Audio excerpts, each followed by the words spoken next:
if we're sons and daughters of light, shouldn't we act like it?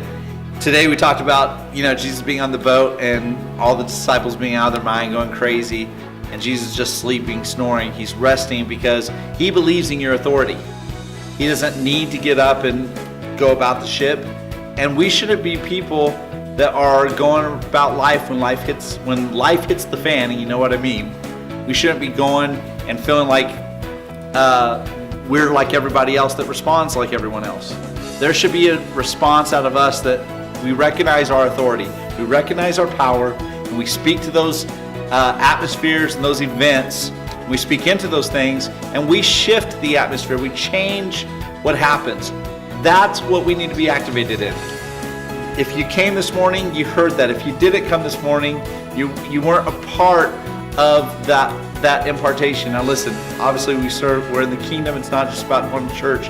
So you can receive that impartation today. But I want to encourage you to really step out of your comfort zone and get disciplined. Put yourself in a place that says, I'm going to start having the demeanor and the character that does the things that nobody else in the world's doing. Have the disciplines in my life in place, that I'm operating in my power, I'm operating in my authority, and I'm literally preparing myself to be on the other side of the water. The other side of the water, there was a guy who was filled with demons. And now we're getting to the supernatural stuff. What happens is God always releases us into the supernatural stuff after we've passed the test. It's the testimony that releases the spirit of prophecy, that releases us into the supernatural stuff. When we're walking in the test of the natural, there's things happening in your natural life that God is looking to promote you. God is looking to take you to the next level.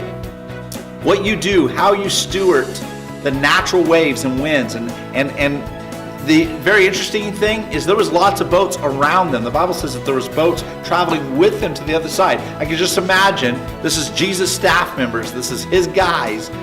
They're freaking out. And all the other boats are like, hey, they're responding the same way we respond.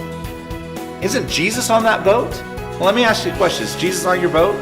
How do you respond with Jesus on your boat? The world's looking.